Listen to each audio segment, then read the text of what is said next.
में बनभूलपुरा में हुए दंगे के बाद पुलिस प्रशासन ने पीस कमेटी की बैठक का आयोजन किया, जिससे शहर और गणमान्य लोगों और कर्फ्यू ग्रस्त बनभूलपुरा क्षेत्र के इमाम, मौलाना सहित गणमान्य लोग मौजूद रहे। इस दौरान जिलाधिकारी और एसएसपी ने सभी लोगों से शहर में अमन चैन बनाए रखने की अपील की है। उन्होंने कहा है कि 8 फरवरी को उपद्रव, आगजनी और दंगा करने वाले कई लोग आज भी वहां रह रहे हैं।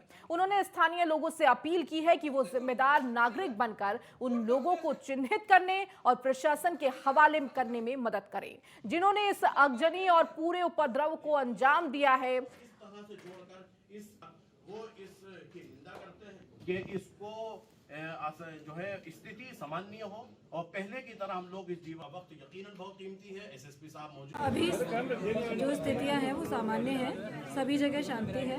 हल्द्वानी में बाकी सारी सर्विसेज को खोल दिया गया है। सिर्फ बनभूलपुरा क्षेत्र में अभी वर्तमान में रिस्ट्रिक्शंस इम्पोज करे गए हैं। जैसे जैसे स्थितियां सामान्य होती जाएंगी, हम विभिन्न क्षेत्रों को और राहत देते जाएंगे।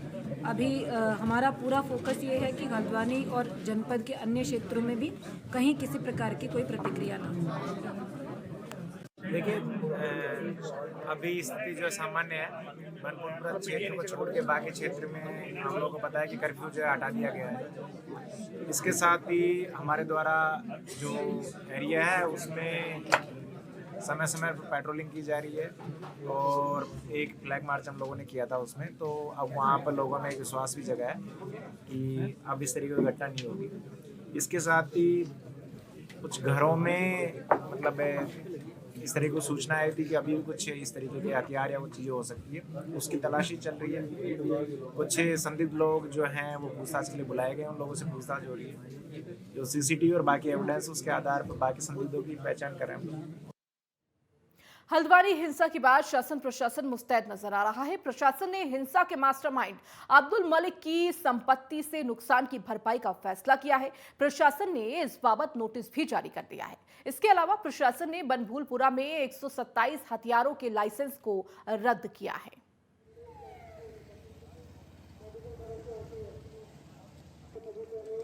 नगर निगम अपना असेसमेंट पिछले 3-4 दिन से कर रहा था, तो जो परिसंपत्तियों का नुकसान हुआ है, नगर निगम के व्हीकल्स वगैरह हैं और भी एसेट्स हैं, तो उनका एक 2 करोड़ 44 लाख का एक असेसमेंट करके प्रारंभिक नोटिस अब्दुल मलिक के नाम पर निकाला गया है। वो विधिवत रिसीव करवाया जाएगा और उसके बाद वसूली की कार्रवाई करेंगे। कुछ लाइसेंस भी कैंसिल हुए हैं टोटल? उनके 127 लाइसेंस हमने कैंसिल किए, सस्पेंड करे हैं अभी पुलिस रिपोर्ट के आधार पर।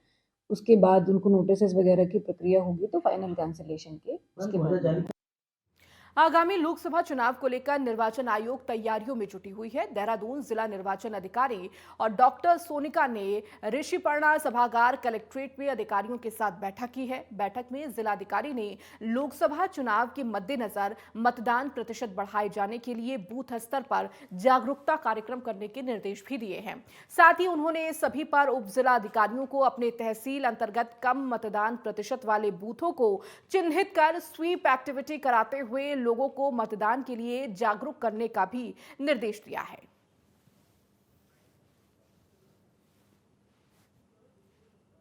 जो आज अभी जैसे आज मेरे द्वारा जो बैठक ली गई है उसमें अभी हमारी प्रायोरिटी प्री इलेक्शंस यही रहता है कि वोटर टर्नआउट और इलेक्टोरल रोल जो है वो हेल्दी इलेक्टोरल रोल हमारा बने, उसमें सबके नाम जुड़ जाएं, जिनके जुड़ने हैं, जिनके कटने हैं, सभी चीज़ें जो हैं वो एक बार बिल्कुल तरीके से हो जाएं और वोटर अवेयर हो जाए कि उन्हें इलेक्शन जब आ जाए, जब जिस दिन वोटिंग डे हो उस दिन आके अपना वोट डालें। तो यही अभी चल रहा है। स्वीप की एक्टिविटीज़ हमारे यहाँ चल रही है। सभी एसडीएम्स को ब्रीफ किया गया है और एक रोस्टर तैयार किया गया है कि डेली क्या क्या एक्टिविटीज़ स्वीप में होंगी। ज्योतिर्मठ में 1 महीने बाद आज भगवान ज्योतेश्वर महादेव के कपाट खोले गए हैं। वहीं कपाट खोलने से पहले भगवान शिव को माघ माह में घृत कंबल उढ़ाकर घी का लेप लगाया गया है। साथ ही शिवलिंग के चारों तरफ हरियाली लगाई गई है। वहीं जिसके बाद मंदिर के कपाट खोल दिए गए। इस साल शिवलिंग के चारों ओर हरियाली काफी समृद्ध अवस्था में देखने को मिली है, जो देश और क्षेत्र के लिए खुशहाली का प्रतीक है।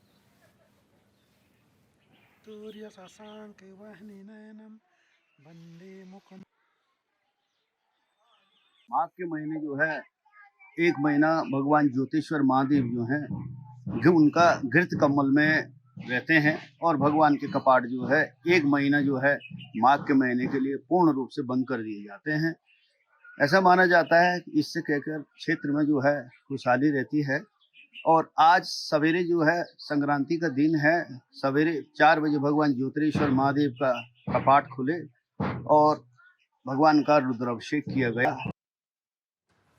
बागेश्वर में कीवी की फसल से अब तक कई किसानों की आर्थिक स्थिति मजबूत हुई है। इस परिणाम को देखते हुए अन्य स्थानों में भी कीवी की खेती को बढ़ावा दिया जा रहा है। उद्यान विभाग की योजना के तहत जिला अधिकारी अनुराधा पाल ने पुड़कुनी गांव में काश्तकार रतन सिंह के खेत में कीवी के पौधे लगाए और उद्यान अधिकारियों को निर्देश दिए कि वो पौधे विकसित होने तक काश्तकार को हर संभव मदद करें।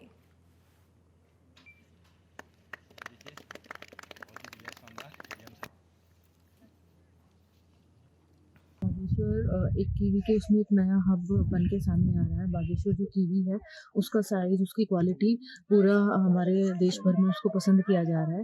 तो पिछली बार भी माननीय मुख्यमंत्री जी के दिशा निर्देशों के अनुसार कि बागेश्वर कीवी का एक ब्रांड हो और उसको प्रचारित प्रसारित किया जाए, तो उसी की दिशा में एक आगे एक ये है, हम नए जो एरियाज़ हैं जो बागेश्वर में हो सकते हैं, जहाँ कीवी हो सकती है, उसको एक्सप्लोर कर रहे हैं। अभी तक शामा, लीथी, उधर वाले एरिया में कपकोट साइड हम ये कीवी का उत्पादन कर रहे थे, लेकिन अब हम आज इस बार पुड़कुनी, इसके आसपास लीली के ग्राम में ये पहली बार शुरुआत की गई है। कीवी को लेकर के तो अपार संभावनाएं हैं। देखिए यहाँ की हाइट है 1600 के आसपास है, 1575-80 के आसपास यहाँ की हाइट है। सनलाइट सीधे सूर्य भगवान उगते हैं और सीधे इनके खेत में पड़ते हैं, तो उत्पादन तो अच्छा होगा ही होगा, साथ में इसमें मिठास भी आएगी। और ये पैच हमने पहली बार देखा और एक जगह 20 नाली हमको ज़मीन मिली और ये इन्होंने अपनी इच्छा जाहिर की और इसमें हमने इनके आवेदन को मंजूर करके और आज आप देख रहे हैं कि इसमें प्लांटेशन शुरू हो गया है। सबसे पहले मैंने उद्यान विभाग में पूछा गया कि मेरे पास इतनी लैंड ज़मीन है, कम से कम 50-60 नाली थी खाली पड़ी, बंजर थी। मैंने कहा कुछ इसमें काम किया जाए किसानी के क्षेत्र में। तो मैंने उद्यान विभाग में पता करा कि हमारे गाँव में क्या कीवी की खेती हो सकती है। तो आए, उन्होंने यहाँ का टेम्परेचर वगैरह सब देखा, लगा कि यहाँ कीवी अच्छी तरह हो सकती है। तब मैंने उद्यान में आवेदन किया और वो आवेदन मेरा पास हुआ। आज ये डीएम साहब ने आके कीवी की खेत की रोपाई। चलिए इस बीच रुकेंगे एक छोटे से ब्रेक के लिए।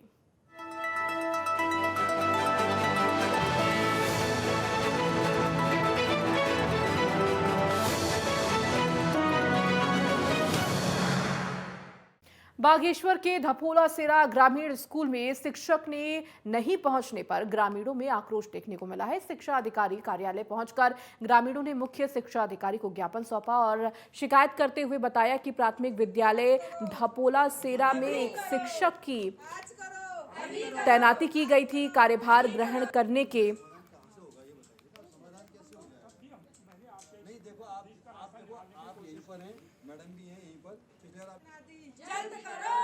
लंबे समय से शिक्षक की तैनाती हमारे धपोला सेरा में प्राइमरी में ये चल रही है। शिक्षक नहीं है वहाँ पर और छात्र संख्या, वहाँ के ग्रामीणों ने ये डिसीजन लिया था कि हम लोग प्राइवेट स्कूल में न पढ़ाकर सरकारी विद्यालय में ही अपने बच्चों को पढ़ाएंगे।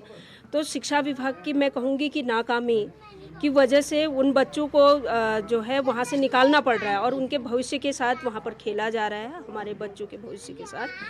जो मैंने इसका प्रकरण का संज्ञान लिया तो मैंने जब पता किया तो ये पता चला कि वहाँ जो टीचर स्थानांतरण में इनके यहाँ आया था, वो जिस विद्यालय से स्थानांतरण हुआ था वहाँ वह एकल अध्यापक ही है। तो इसीलिए जब नई भर्ती होगी उसके वहाँ हम दूसरा अध्यापक भेज पाएंगे, तभी वो कार्यमुक्त होकर यहाँ आ पाएगा।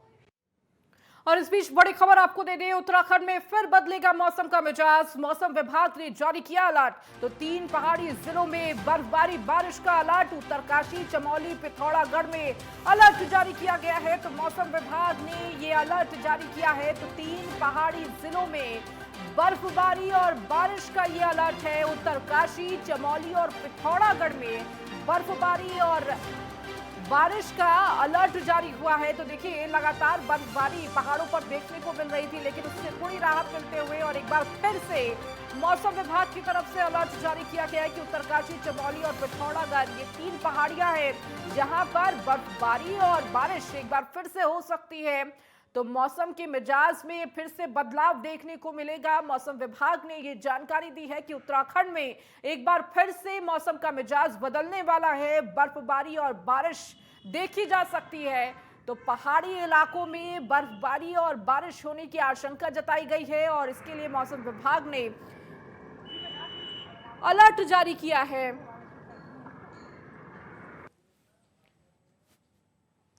तो इससे पहले भी बर्फबारी देखने को मिली थी और इससे मैदानी इलाकों में भी ठंड देखने को मिली थी, जिससे लोग कहीं ना कहीं जो पहाड़ी इलाकों में रह रहे हैं उनके चेहरे खिल उठे थे, क्योंकि लंबे वक्त से बर्फबारी का इंतजार था। और एक बार फिर से मौसम ने करवट लेने का अलर्ट जारी किया है मौसम विभाग ने। और देखिए किस तरह से बर्फबारी और बारिश को लेकर अलर्ट जारी हुआ है।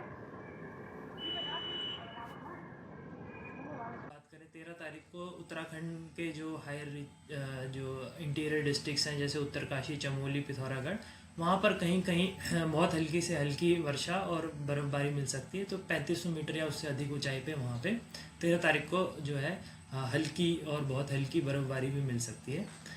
बाकी दिन जो है मौसम साफ़ रहेगा जो है और मौसम शुष्क रहेगा उत्तराखंड में। चलिए इस बीच रुकेंगे एक छोटे से ब्रेक के लिए।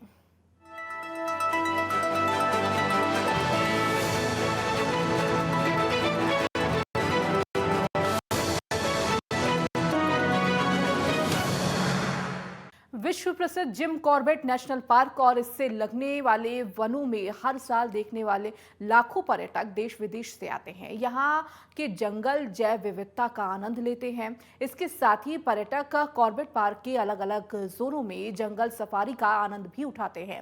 वहीं अब रामनगर वन प्रभाग पर्यटकों को आकर्षित करने के लिए नगर वन में एडवेंचर गतिविधियां बढ़ाने जा रहा है, जिसके जरिए पर्यटक अब नगर वन में भी जंगल सफारी का लुत्फ बाइकिंग कर उठा सकते हैं।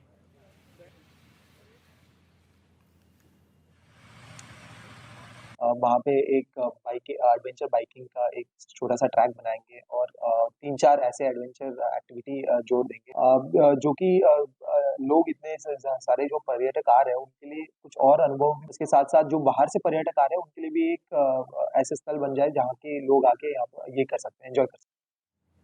अल्मोड़ा में बीजेपी ने लोकसभा चुनाव की तैयारियों को धार देनी शुरू कर दिया है। वहीं पाताल देवी पार्टी कार्यालय में आज लाभार्थी संपर्क अभियान कार्यशाला का आयोजन किया गया है, जिसमें अल्मोड़ा लोकसभा के प्रभारी सुरेश भट्ट ने शिरकत की है। अल्मोड़ा लोकसभा प्रभारी सुरेश भट्ट ने कहा है कि मोदी सरकार द्वारा चलाई गई जन कल्याणकारी योजनाओं को लेकर हर घर तक बीजेपी कार्यकर्ता जाएंगे और मोदी सरकार को 2024 में पुनः स्थापित किया जाएगा। उन्होंने बताया कि प्रदेश में 9 लाख लाभार्थियों को अभी तक चिन्हित किया गया है। इन सभी को योजनाओं का लाभ देने के लिए आज कार्यकर्ताओं को प्रशिक्षण दिया जा रहा है। चलिए इस बीच रुकेंगे एक छोटे से ब्रेक के लिए। नेटवर्क 10 पर खबरों का सिलसिला लगातार जारी है।